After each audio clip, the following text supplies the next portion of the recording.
Public TV ప్రేక్షకులకు వినాయక చవితి శుభాకాంక్షలు. ఇక ముఖ్యాంశాలు. ఖైరతాబాద్ గణేశుడికి తొలి పూజ చేసిన గవర్నర్ జిష్ణుదేవ్ వర్మ.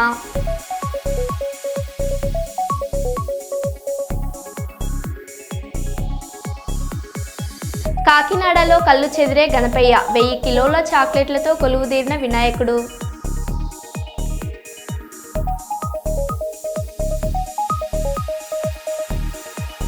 కాశ్మీర్ నుండి కన్యాకుమారి నేషనల్ హైవే 44పై నిలిచిపోయిన రాకపోకలు.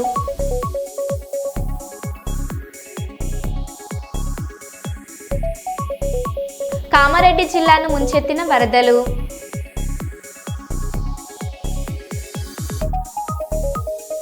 వినాయకుడికి ప్రత్యేక పూజలు చేసిన ఎంపీ బస్తిపాటి నాగరాజు దంపతులు.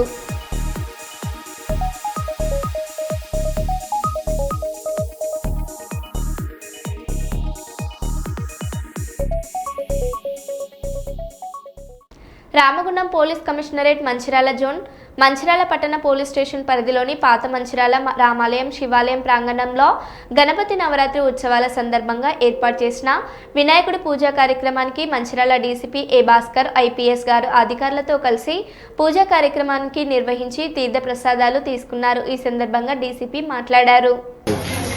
పూజా కార్యక్రమానికి హాజరు కావడం జరిగింది. ముఖ్యంగా ప్రజలందరికీ విజ్ఞప్తి, వినాయకుడు విఘ్నాలను తొలగించేవాడు, బాధలను తొలగించేవాడు, ఆదిదేవుడు. ఆయన ఆశీస్సులతోటి ప్రజలందరూ సుఖ సంతోషాలతో ఉండాల్సిన అవసరం ఉంది. దీనిలో భాగంగానే మనము నవరాత్రులు వినాయకుడు పూజ చేసుకుంటాము. అయితే మనము ఆర్గనైజర్స్ కానీ పిల్లలు కానీ ఎవరైనా విగ్రహాన్ని ప్రతిష్ఠ చేసేటప్పుడు కానీ విగ్రహాన్ని ఊరేగింపులో కానీ విగ్రహ నిమజ్జన సమయంలో కానీ ప్రమాదాలు జరిగే అవకాశం ఉంది. ముఖ్యంగా కరెంటు ప్రమాదము, ఇంకా రోడ్ యాక్సిడెంట్స్ జరిగే ప్రమాదము, నీళ్ళల్లో మునిగిపోయే ప్రమాదము ఇట్లాంటివి ఉన్నాయి. కాబట్టి నిర్వాహకులు చాలా జాగ్రత్తలు తీసుకొని మనం విఘ్నాలను తొలగించే వినాయకుడి యొక్క పూజ చేస్తున్నాం. కానీ విఘ్నాలని మనకు, మన ఆర్గనైజర్స్కు, మన పిల్లలకు రాకుండా చూసుకోవాలంటే ముందు జాగ్రత్తలు తీసుకోవాలి. ముఖ్యంగా తెలంగాణ రాష్ట్ర ప్రభుత్వము వినాయక మండపాలకు ఉచిత కరెంట్ ఇస్తున్నారు. కాబట్టి ఈ అవకాశాన్ని వినియోగించుకోవాలి. ఇల్లీగల్గా ట్యాపింగ్ చేసి కొక్యాలు చేసి అట్లాంటివి చేస్తే ప్రమాదం జరిగే అవకాశం ఉంది. ఎందుకంటే మీరు పోలీసు దాంట్లో రిజిస్ట్రేషన్ చేసుకోవాలి. ఆ స్లిప్ వస్తే మీ లోకల్ లైన్ మెన్కి చెప్పినట్లయితే లైన్ మెన్ కానీ కరెంటుకు సంబంధించిన అసిస్టెంట్స్ కానీ వచ్చి మీరు వైరు అవన్నీ ఇచ్చినట్లయితే వాళ్ళే కనెక్షన్ ఇచ్చి మీకు ప్రాపర్గా చేసిపోతారు. ఆ అవకాశాన్ని వినియోగించుకోవాలి. అట్లా కాకుండా మీకు తెలుసో తెలియకో వర్షాలు కూడా పడుతున్నాయి. ఈ ఎర్త్ వచ్చేసి కరెంట్ షాక్ కొట్టి మనుషులు చనిపోయే ప్రమాదం ఉంది. ఇంకొక విషయము, డెకరేషన్ లైట్స్ పెట్టేటప్పుడు కూడా చాలా జాగ్రత్తగా ఉండాలి. డెకరేషన్ లైట్స్ పెట్టేటప్పుడు క్వాలిటీ వైర్ వాడరు. అది కూడా ఒకసారి చెకప్ చేసుకోవాలి. ఎందుకంటే అది ప్రమాదానికి దారితీసే అవకాశం ఉంటుంది. కాబట్టి ప్రజలు తగు జాగ్రత్తలు తీసుకొని ఆనంద ఉత్సాహాలతోటి వినాయక నిమజ్జన నవరాత్రి పూజలు ప్రశాంతంగా చేసుకోవాలని కోరుకుంటూ, ఇంకొక విషయం, ప్రజలు ఎవరు కూడా ఎలాంటి అపోహలకు గురి కావద్దు. ఎలాంటి సమాచారం ఉన్నా, ఎలాంటి మీకు సమస్యలున్నా 100 డైల్ ద్వారా కానీ మా నెంబర్ల ద్వారా కానీ ఫోన్ చేసినట్లయితే మేము చర్యలు తీసుకుంటాము. ముఖ్యంగా సోషల్ మీడియాలో వచ్చే వదంతులను నమ్మొద్దు. మీరు ఒకసారి పోలీస్ తోటి క్రాస్ చెక్ చేసుకొని మీ యొక్క సందేహాలను తీర్చుకోవాల్సిందిగా కోరుతున్నాము. ప్రజలు ఆనందంతో, శాంతి భద్రతలతోటి ప్రశాంతంగా గణేష్ నిమజ్జన కార్యక్రమాలు, ఊరేగింపులు చేసుకోవాలని కోరుకుంటూ మరొకసారి జిల్లా ప్రజలకు గణేష్ నవరాత్రి శుభాకాంక్షలు. Thank you.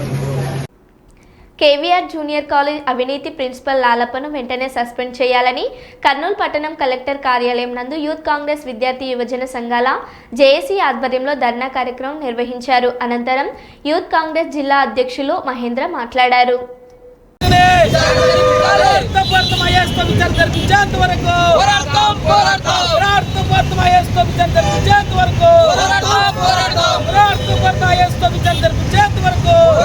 తెలియజేస్తున్నటువంటి అంశం ఏంటంటే, కేవీఆర్ కళాశాలలో నేను ఎస్ఎస్సీ ప్రిన్సిపల్గా పనిచేసినప్పుడు జరిగినటువంటి కొన్ని అక్రమాలను నేను ఆల్రెడీ కమిషనర్ గారికి, ఆర్జేడీ గారికి అందరి దృష్టికి తీసుకోవడం జరిగింది. అయితే వాళ్ళు 21వ సంవత్సరం నుండి 24వ సంవత్సరం అంటే దాదాపుగా 3 సంవత్సరాల పాటు నాకు దానిపైన ఎంక్వైరీ జరపకుండా తీరా నేను రిటైర్ అయ్యే ముందు 2 నెలల ముందు ఎంక్వైరీ జరిపించి నామమాత్రపు రిపోర్టులు చేతికిచ్చి 1,40,000 నన్ను కట్టమన్నారు. దాన్ని కూడా నేను కట్టేదానికి అండర్టేకింగ్ ఇచ్చినా కూడా 15 నెలల నుండి నాకు పెన్షన్ లేదు, జీతం లేదు. నా భార్య పిల్లలు నేను ఏ విధంగా బతకాలో మీరే ఆలోచించి ఒక నిర్ణయం తీసుకోండి. ఎందుకంటే నేను చాలా ఇబ్బందులలో ఉన్నాను. కానీ అవినీతి చేసినటువంటి లాలప్ప గారిని క్వశ్చన్ చేయకుండా నన్ను మాత్రం సాధిస్తూ ఉన్నారు అధికారులు.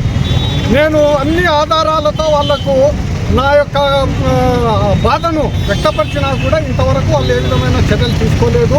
కాబట్టి ఈ సందర్భంగానైనా కమిషనర్ గారు, ఆర్జేడీ గారు అందరూ స్పందించి నాకు న్యాయం చేస్తారని ఆశిస్తూ ఉన్నాను. లేని పక్షంలో చాలా సివియర్గా నేను యాక్షన్ తీసుకోవాల్సినటువంటి అవసరం ఉంటుంది. అవసరమైతే ఆత్మహత్య కూడా చేసుకునేదానికి నేను వెనక్కిపోను. 15 నెలల నుండి పెన్షన్ ఏ తప్పు లేని, ఏ విధమైన నేరము లేని నాకు పెన్షన్ ఎందుకు నిలబెట్టినారో కమిషనర్ గారు, ఆర్జేడీ గారు అందరూ నాకు సమాధానం చెప్పాలి. మీ పేరేనా? నా పేరు మల్లికార్జున, రిటైర్డ్ ప్రిన్సిపాల్, కౌతాలం. ఈ ధర్నా కార్యక్రమానికి విచ్చేసినటువంటి వివిధ విద్యార్థి సంఘాలు, అలాగే విద్యార్థులందరికీ కూడా విద్యార్థి యువజన సంఘాల తరఫున ప్రత్యేకంగా ధన్యవాదాలు తెలియజేసుకుంటున్నాం. మరి గత నెల రోజుల నుంచి ప్రభుత్వ కేవీఆర్ జూనియర్ కళాశాల ప్రిన్సిపల్ లాలప్పను సస్పెండ్ చేయాలి అని ప్రత్యేక దశల వారీగా అనేక కార్యక్రమాలు నిర్వహిస్తూ ఉన్నాం. ముఖ్యంగా ఈరోజు కలెక్టర్ కార్యాలయం గాంధీ విగ్రహం ముందర ధర్నా కార్యక్రమం నిర్వహిస్తున్నాం విద్యార్థి విద్యా సంఘాల తరఫున. ఎందుకంటే 13 సంవత్సరాలుగా ఒకే కళాశాలలో తిష్ట వేసి విద్యార్థులను సంతకాలు ఫోర్జరీ చేసి కోట్లలో డబ్బులు దండుకోవడం జరిగింది. అలాగే స్వీపర్, వాచ్మెన్స్, మళ్ళీ అక్యుములేషన్ ఫండ్స్ అని స్పెషల్ ఫీజులు, ఈ విధంగా అనేక రూపంలో అవినీతి చేయడం జరిగింది. ఒక ఉన్నతమైనటువంటి ఆర్జేడీ గారు అవినీతి ప్రిన్సిపల్ లాలప్పకు ప్రిన్సిపల్గానే కాదు ఆర్ఐఓగా కూడా ఎఫ్ఎస్సీగా ప్రమోషన్ ఇచ్చారు. మరి ఎందుకు ఉన్నతాధికారి ఆర్జేడీ గారు ఒక ఎంక్వైరీలో తప్పు, ఒక ప్రిన్సిపల్ ఉందని చెప్పి తేల్చినప్పటికీ ఎందుకు చర్యలు తీసుకోలేదని చెప్పి ఈరోజు ఇంటర్మీడియట్ బోర్డు కమిషన్ అడుగుతూ ఉన్నాం. అలాగే అవినీతి చేసినటువంటి లాలప్ప ఆయన అవినీతిని కప్పిపుచ్చుకోవడానికి ఒక రిటైర్డ్ ప్రిన్సిపాల్ని బలి చేస్తాడు. ఆయన చేసిన అవినీతిని కప్పిపుచ్చుకునే దాంట్లో దిష్టగా ఉండు రిటైర్డ్ ప్రిన్సిపాల్ని బలి చేయడానికి ప్రయత్నం చేస్తాడు. ఆయనకు 14 ఏళ్ళు పింఛన్ రాకుండా చేస్తాడు. అలాగే లెక్చర్స్ని కూడా వేధింపులకు గురి చేస్తాడు, విద్యార్థులు కూడా వేధింపులకు గురి చేస్తాడు. మేము పూర్తి స్థాయిలో దీన్ని వ్యతిరేకిస్తూ ఉన్నాం. దశల వారీగా కార్యక్రమాలు నిర్వహించాల్సినటువంటి అవసరం ఎందుకు ఏర్పడిందంటే ఇంటర్మీడియట్ బోర్డు కమిషనర్ గారు ఈ కార్యక్రమాలు చేస్తున్నప్పటికీ చీమకు కుట్టినట్టు లేదని చెప్పి సందర్భంగా తెలియజేస్తూ ఉన్నాం. ఇప్పటికైనా అవినీతి ఆర్ఐఓ, అవినీతి కేవీఆర్ జూనియర్ ప్రిన్సిపల్ లాలప్ప పైన ఇంటర్మీడియట్ బోర్డులో ఏ వ్యక్తికి విచారణకు వేయకూడదు. ఒక ఉన్నతమైనటువంటి ఐఏఎస్ను విచారణలో వేసి అవినీతికి అక్రమాలకు ఆనకొండగా మారిన లాలప్పను తక్షణమే సస్పెండ్ చేయాలి. అవినీతి సొమ్మును రికవరీ చేయాలి. రికవరీ చేసి కాలేజ్ అకౌంట్లో జమ చేయాలని చెప్పి ఈరోజు డిమాండ్ చేస్తున్నాం. మెదక్ జిల్లా భారీ వరదల్లో మునిగిపోయిన గ్రామం కాపాడాలని గ్రామస్తుల ఆర్తనాదాలు. భారీ వరదలకు మునిగిపోయిన మెదక్ జిల్లాలోని దూబ్ సింగ్ తండా ఇండ్లు మునిగిపోవడంతో పైకప్పుపై ఎక్కి ప్రాణాలు దక్కించుకున్న గ్రామస్తులు తమను కాపాడాలని గ్రామస్తులు ఆర్తనాదాలు. దూబ్ సింగ్ తండా మొత్తం మునిగిపోయింది. ఇక్కడ మాకు రాకపోకలు ఏం కానీ మాకు చాలా పబ్లిక్ మొత్తం స్లాబ్ ఎక్కిర్రు. ఆడ తాండా మొత్తం తిరుగులే, తాండా మొత్తం మునిగిపోయింది. మాకు మొత్తంలో మాకు ఏంటంటే ఇప్పుడు పై అధికారులు మొత్తం మాకు ఏటు పోవాలన్నా మాకు దారి లేదు. ఇప్పుడు తాండా మొత్తం తిరుగులు మొత్తం వాటరే ఉంది. ఏటు చూసినా కానీ వాటరే మొత్తం వాటరే ఉంది.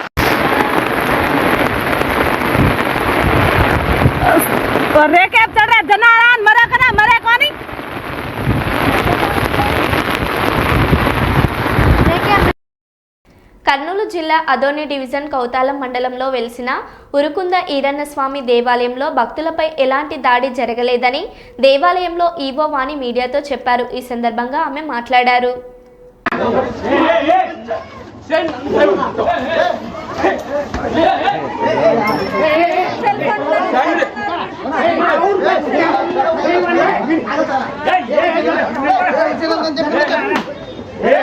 వాణి అంటే డిప్యూటీ కమిషనర్ శ్రీ నరసింహ ఈరన్న స్వామి టెంపుల్ ఉరుకుంద. 23వ తారీఖు మధ్యాహ్నం ఇండియన్ బ్యాంక్ వాళ్ళు టెంపుల్కి వచ్చారు. విఐపి దర్శనం కావాలన్నారు. పదే వచ్చారు కాబట్టి మా స్టాఫ్తో పంపించలేదని వాళ్ళు గొడవ పడ్డారు. యాక్చువల్గా అయితే అన్ని మీడియాల్లోనూ భక్తులపై దాడి, గర్భగుడిలో దాడి, ఉత్తర ద్వారం దగ్గర దాడి అని పలు రకాలుగా రాస్తున్నారండి. అదంతా తప్పు, పూర్తిగా అవాస్తవం. అది యాక్చువల్గా జరిగింది ఏంటంటే ఇండియన్ బ్యాంక్ వాళ్ళు మా స్టాఫ్ మీద గొడవ పడ్డారు. ఆ తర్వాత వాళ్ళని పిలిపించడం అయిపోయింది, వాళ్ళతో అపాలజీ లెటర్ తీసుకోవడం అయిపోయింది, వాళ్ళతో మాట్లాడడం కూడా అయిపోయింది. మేనేజర్ వాళ్ళు కూడా అన్నారు, మేడం 1 మంత్ మేము బ్యాంకుకి ఇంత సపోర్ట్గా చేశాము, లాస్ట్లో చివరిన మా ఒక అవుట్సోర్సింగ్ ఎంప్లాయ్ చేసిన తప్పుకి మేము క్షమాపణ అడుగుతున్నామని వాళ్ళు కూడా చెప్పారు. అక్కడ భక్తులపైన ఎటువంటి ఇది జరగలేదు. ఇన్ని సంవత్సరాలుగా ఇంతవరకు ఇన్ని శ్రావణ మాసాలు కానీ ఏదైనా మన టెంపుల్లో చాలా బాగా జరుగుతుంది. ఇంతమంది ప్రజలు పెట్టినా, ఇంత లక్షల మంది భక్తులు వచ్చినా కూడా ఏ రోజు ఒక చిన్న భక్తుడికి కూడా ఏ రోజు ఏ ఇబ్బంది కలిగినది లేదు. భక్తులకు కూడా మేము ఎటువంటి ఒక చిన్న ఫోన్ వచ్చిన భక్తుల ద్వారా వెంటనే రియాక్ట్ అయ్యి వాళ్ళకి ఏం కావాలో వెంటనే మేము సదుపాయం చేస్తున్నామండి. ఇలాంటివి ఏమీ జరగలేదండి.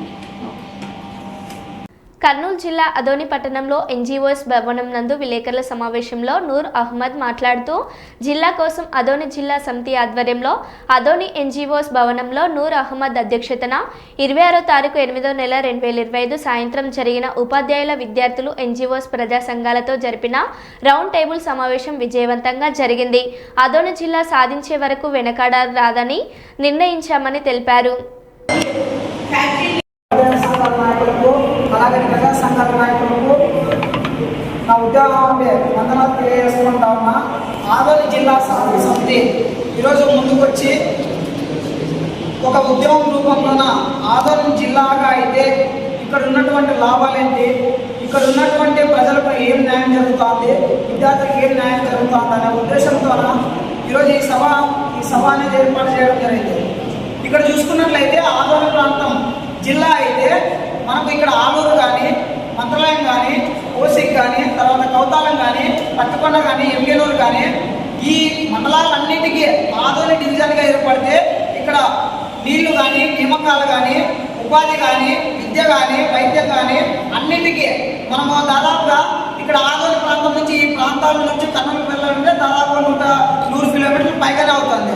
చాలా మంది కూడా ఇక్కడ ఆదోని మెడికల్ కాలేజ్ చూసుకున్నట్లయితే స్టార్ట్ చేసినారు. కానీ మెడికల్ కాలేజ్ ఏర్పాటు అయినట్లయితే ఇక్కడ ఉన్నటువంటి అక్కడ వైద్యం అందుతుంది, పేద పొడవు బలహీన వర్గాల ప్రజలకు కానీ, విద్యార్థులకు కానీ అందరికీ మంచి జరుగుతుంది. కాబట్టి ఇప్పటికీ ప్రభుత్వాలు గతంలోనే ఆదోని జిల్లా సాధన కమిటీ ఆధ్వర్యంలో గతంలోనే అనేక కార్యక్రమాలు చేయడం జరిగింది. కాబట్టి ఇప్పటి ప్రభుత్వం కొద్ది వరకు స్పందించడం గౌరవంగా ఉంది. కాబట్టి ఒకవేళ ఆదోని జిల్లాగా ఏర్పాటు చేయకపోతే ఆదోని జిల్లా సమితి ఆధ్వర్యంలోన డిఎస్ఎఫ్ విద్యార్థి సంఘంగా ముందుండి మద్దతు తెలిపి ప్రతి ఒక్క భవిష్యత్ కార్యాచరణకి, అలాగే విద్యార్థి ఉద్యమాలు ఏవైనా విద్యార్థి ఉద్యమం నుంచే స్టార్ట్ అవ్వాలంటారు. కాబట్టి ఆ ఉద్యమానికి ఆదోని జిల్లా సాధన సమితికి విద్యార్థులంతా కథం దొక్కించి అవసరమైతే జిల్లా సాధనతో పాటు విద్యార్థి సంఘాలన్నీ అన్ని సంఘాలు, ప్రజా సంఘాలు కలుపుకొని పెద్ద ఎత్తున ఆందోళన కార్యక్రమాలు రాష్ట్ర ప్రభుత్వానికి సాధిస్తాం. ఆదోని జిల్లా ఎంతవరకు సాధిస్తాం, ఆదోని జిల్లా ఎంతవరకు సాధిస్తాం. అందరికీ స్వాగతం.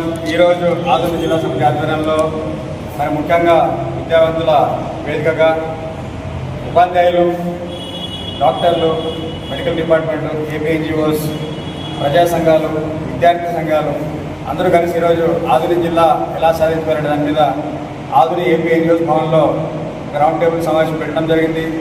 అందులో భాగంగా ఈరోజు వక్తలందరూ తమ అభిప్రాయాలు చెప్పడం జరిగింది.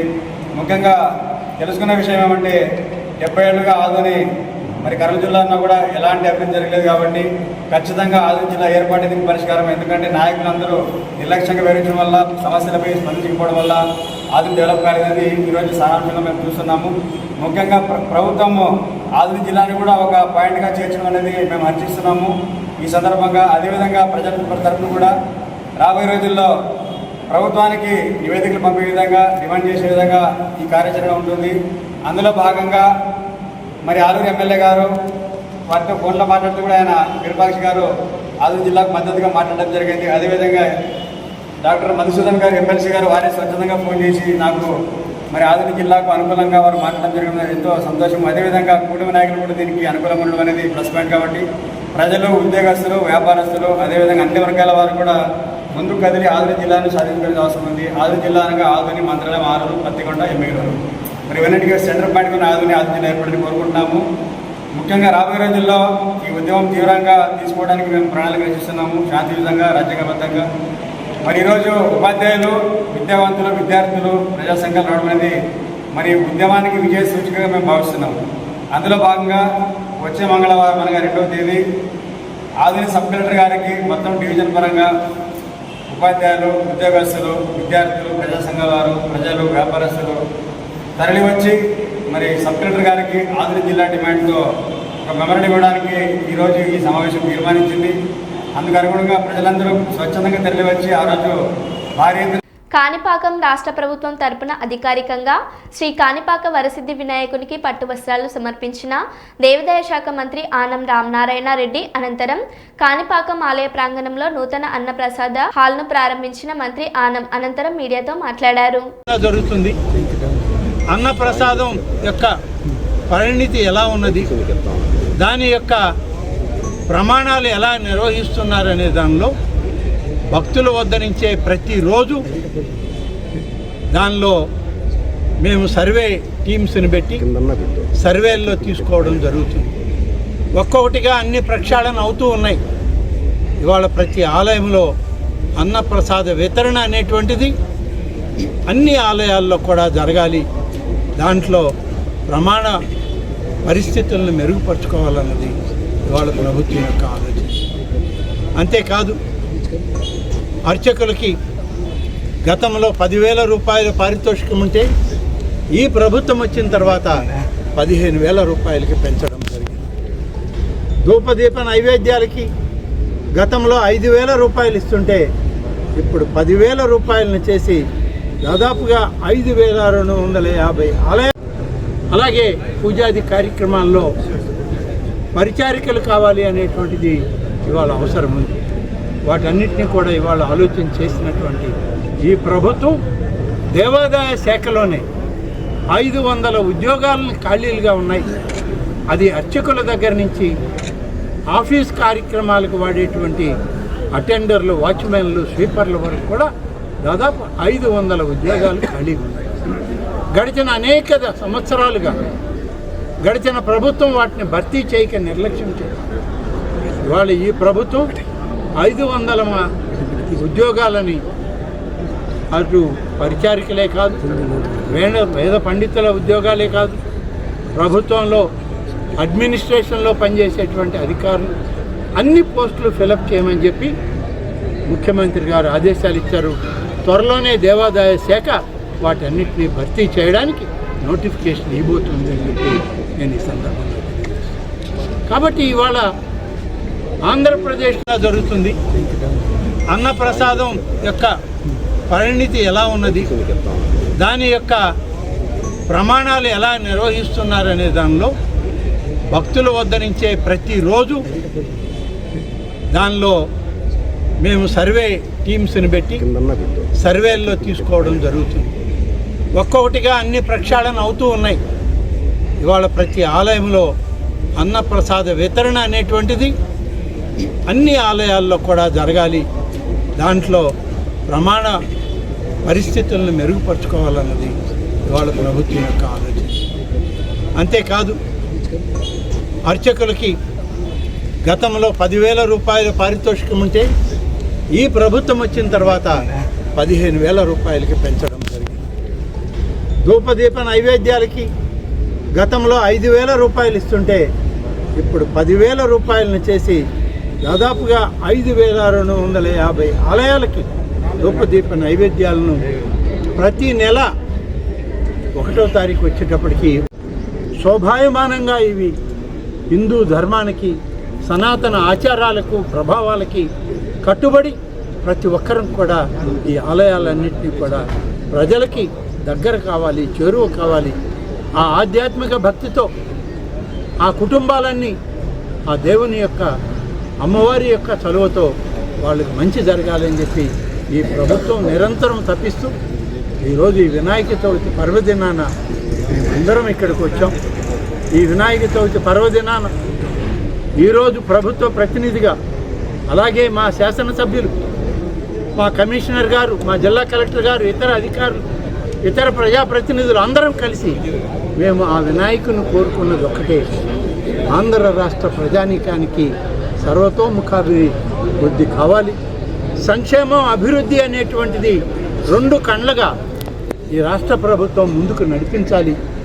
విడిపోయినటువంటి ఆంధ్రప్రదేశ్ అన్ని విధాలా వెనకబడ్డాం. ఇవాళ ముందడుగు వేసేదానికి ఎటువంటి విఘ్నాలు లేకుండా మమ్మల్ని ఆశీర్వదించి దీవించి ముందుకు నడిపించు తండ్రి అని కాణిపాక వినాయక స్వామిని రాష్ట్ర ప్రభుత్వం తరఫున, ప్రజల తరఫున, ముఖ్యమంత్రి గారి తరఫున మేమందరం వేడుకోవాలి. స్వామివారి ఆశీస్సులు నిండుగా మెండుగా ఈ రాష్ట్ర ప్రజలకి దక్కాలని చెప్పి కోరుకుంటూ నేను ఈనాడు ఈ ప్రయత్నంలో మీ అందరి దగ్గర సెలవు తీసుకుంటాను. జై. కాలభైరవ వినాయకుని ప్రతిష్ఠించిన యువకులు సూర్య, కార్తీక్, మధు వెంకట సాయి, పృథ్వీనారాయణలు కర్నూలు నగరంలోని కొత్త బస్టాండ్ దారిలో విద్యుత్ భవన్ ఎస్సీ కార్యాలయం ఎదుట తిలక్ నగర్ యూనియన్ బ్యాంక్ పక్క సందులో కాలభైరవ వినాయకుడిని ప్రతిష్ఠించారు.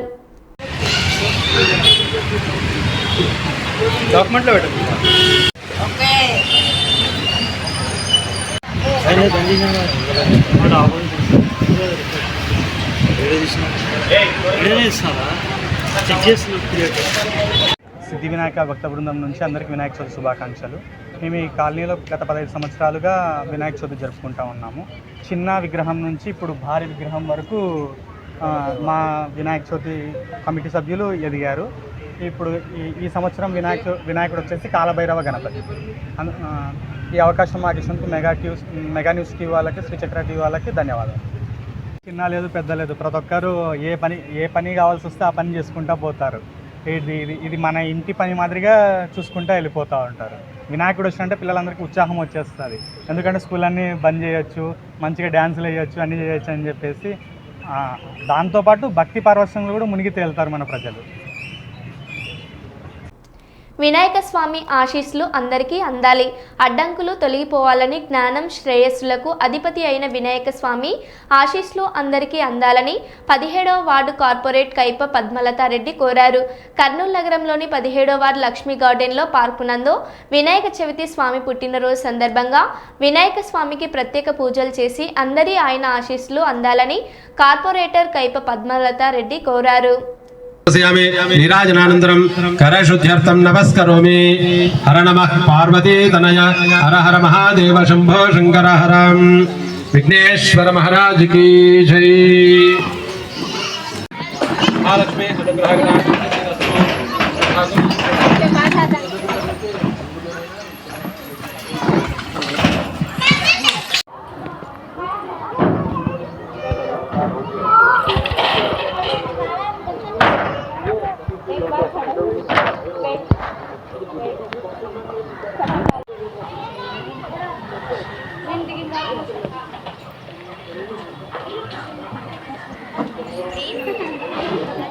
మనస్ఫూర్తిగా నమస్కారం చేసుకోండి.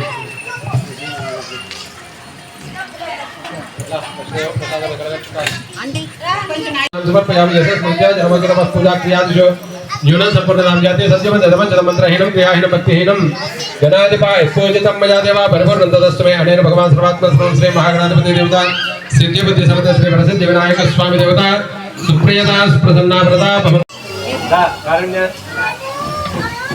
అందరికి అక్షింతలు పూలు పెట్టు అందరికి పూలు అక్షింతలు అందరికీ నమస్కారం. లక్ష్మీ గార్డెన్ కాలనీ వాసులందరము వినాయక చవితి సందర్భంగా మేము ఈ చిన్న పార్కులో ఘనంగా వినాయకుని ఉత్సవాలు జరుపుకుంటున్నాం. ఇక్కడ ఫస్ట్ టైం మేము జరుపుకోవడము కాలనీ సెంటర్లో జరుపుకునే వాళ్ళం. కానీ ఇంత మంచి వాతావరణంలో మంచి షెడ్ మా పద్మలత మేడం కార్పొరేటర్ గారు 17th వార్డు తరఫున మాకు ఎమ్మెల్యే గారు, అప్పుడు పాత ప్రభుత్వ ఎమ్మెల్యే గారు వేయించడం జరిగింది. అలాగే ఎంతో మేము డెవలప్ చేసుకున్నాము. మేము మా కాలనీ తరఫున ఇలాగే మేము అన్ని అభివృద్ధి కార్యక్రమాలు చేసుకుంటున్నాము. పద్మలత మేడం గారు మాకు చాలా సహాయ సహకారాలు అందిస్తున్నారు. మా పెద్ద పార్క్ కూడా ఆమె త్వరలో అభివృద్ధి చేయవలసిందిగా కోరుకుంటూ ఈ పిల్లల ఆట వస్తువులన్నీ పెద్ద పార్కు డైవర్ట్ చేసి అక్కడ పిల్లలు ఆడుకోవడానికి ఏర్పాటు చేయవలసినదిగా మేడంని కోరుకుంటున్నాము. మా చిన్న చిన్న పనులు కూడా ఈ కాలనీ తరఫున మేము ఆమెకు ఎప్పుడు కూడా మేము అడిగిన వెంటనే ఆమె ప్రభుత్వం తరఫున మాకు శాంక్షన్ చేయించి ఈ కాలనీ అభివృద్ధికి పాటుపడుతున్న ఆమెకు ధన్యవాదాలు తెలుపుకుంటున్నాము. ఈ కాలనీ వాసులందరూ ఎంతో ఉత్సాహంతో ఈ వినాయకుని సెలబ్రేషన్ చేసుకోవడానికి ఇక్కడ వచ్చినందుకు అందరికీ ధన్యవాదాలు. Thank you very much sir. అందరికీ నమస్కారం అండి. మొదటిగా వినాయక చవితి శుభాకాంక్షలు అందరికీ. ఈ చిన్న పార్కులో మేము ఈ సంవత్సరమే వినాయక చవితి జరుపుకుంటున్నాం. ప్రతిసారి కాలనీ మధ్యలో జరుపుకునే వాళ్ళము. ఈ కాలనీ ఈ సంవత్సరం చాలా అభివృద్ధి చేశారు. మేడం గారు మాకు చాలా మంచిగా దీనికోసం అభివృద్ధి కోసం హెల్ప్ చేశారు చాలా ప్రభుత్వం వాళ్ళందరూ. థ్యాంక్ యూ అండి. మరో బులెటిన్లో మళ్ళీ కలుద్దాం. Stay tune.